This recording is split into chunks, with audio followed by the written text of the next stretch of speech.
Hello, welcome to a very special video today. What is your breaking point?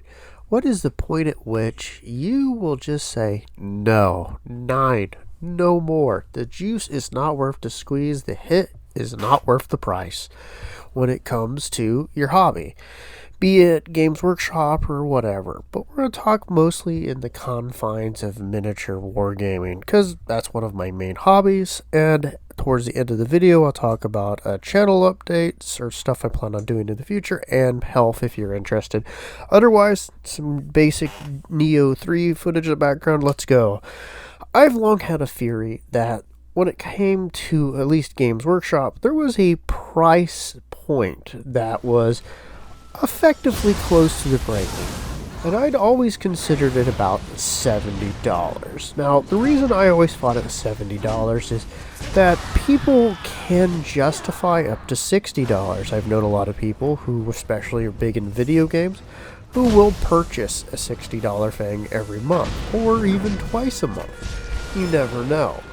But the point I thought was, well, at some point, the price does not meet what people think the product is worth. For a lot of people, they're being slowly squeezed out and priced out in things, especially nowadays with prices basically pushing up on everything, that people are going, well, I need to save money here, I need to pinch money there. And I think $70 is just kind of the breaking point for a basic box of infantry. Now, I think with 11th edition, they're going to basically make it a horde thing because GW loves to pick the random thing that's not powerful and then make it powerful. And what's more way to sell you more models than a horde army thing becoming really, really powerful? But regardless, I always thought that was a breaking point for most people. For myself, if we're going to talk about it, I've always thought the basic infantry, no matter the faction, unless we're talking knights, just putting that out there for people, should have been somewhere between $30 to about $45, with $45 being the more elite and higher costs stuff, and $30 being the more reasonable things like Imperial Guard units, termagants, things like that. But that's the pricing structure I think it should be because of my knowledge of manufacturing and how that works with business. Generally, you can sell for less than it would be individually, especially once you've met out that first production run. People can make a lot of profit. You have to remember a lot of candy bars are being sold in Walmart. They're only making about a penny profit from each one of those bars sold. So think about that in terms, at least in the United States, that's generally how it works. It's ridiculous sounding, but then you're thinking, well, how many candy bars are they selling? And you're talking millions of candy bars. That adds up. But you can also see where the risk is. But Games Workshop works somewhere between a 30 to 40% profit margin. But my breaking point, to be perfectly honest, was when they got the kits to over $60. $60 was pushing it. I thought it was ridiculous. I thought, geez, you're starting to compete with video games. You're starting to compete with more extravagant things for plastic miniatures, for guys that you don't even get fully assembled, that you have to paint, that you have to have equipment and tools for, and even though you can get those kind of anywhere, it's a time-intensive hobby, it's a money-intensive hobby, and with them becoming more monopose and fewer options and probably going to become even more strict and more Magic the Gathering-like with the newer edition, I just don't see where the juice is worth the squeeze. But I was already at a point where I was just like, I don't think it's worth me spending this money on this game. And, well, I haven't been. I've moved to other things, and I still have stuff that I'm putting together from it. But where do you think you sit there? Do you think that $70, that's the reason why Games Workshop isn't pumping the prices up as aggressively as they were in the past? That they're doing kind of incrementals?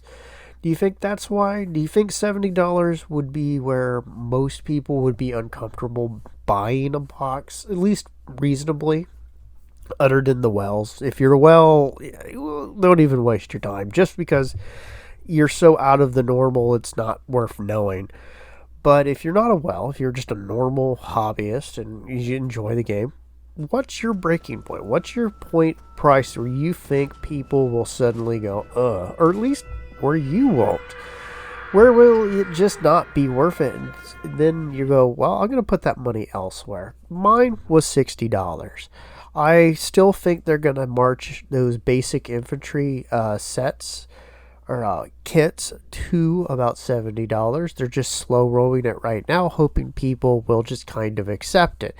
Like how video game companies were slow rolling till they got to 70 and now they want 80. Nintendo. But regardless, that's my opinion on it. So, thanks for watching the video, and I'll just go ahead and talk about the other things. So, health update. I found out that I suffer from something called cedar fever, which is a very common thing in Texas because of the cedar concentration. And that it effectively had flu-like symptoms, and you just basically suffer with it all the time. So I finally found some stuff to help work with it. So I'm still going to have some allergies, but they shouldn't be as severe. And I'm glad I went to the doctor because I did have a severe chest infection from just how long it was going on. Beyond that, I do plan on doing some more BattleTech painting videos as I get things. Considering how CGL is, it's been kind of a fap to get some of the boxes and some of the things I want to paint. Torshi, I am working on getting that Battlemaster. It's going to be painted house loud, just so you know. And of course, I still plan on doing more 40K stuff, but it's going to be mostly slow rolling because of getting stuff for the projects I'm working on. And like I said, I'm mostly playing older editions. I don't care what they do with the newer stuff. And I'm working on my own project, but I have been having a lot of health problems, and that's kind of slowed it down.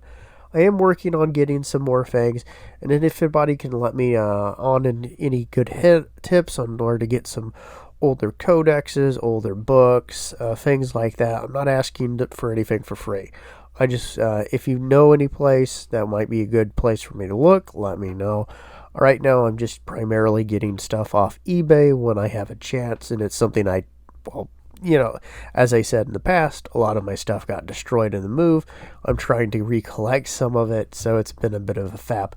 But I plan on doing some more 40K stuff and related stuff, introducing more of my own project, and I'm doing a few painting projects there. But I'm going to be doing stuff for Marcher, Empires at War. I'm just waiting for the stuff to actually arrive.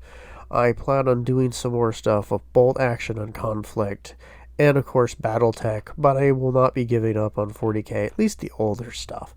So, thanks for watching the channel, guys. I'm really thankful for everybody who signed up. I'm not really making any money off the channel. I just really enjoy talking to people and hearing about your projects, if you agree with me or don't.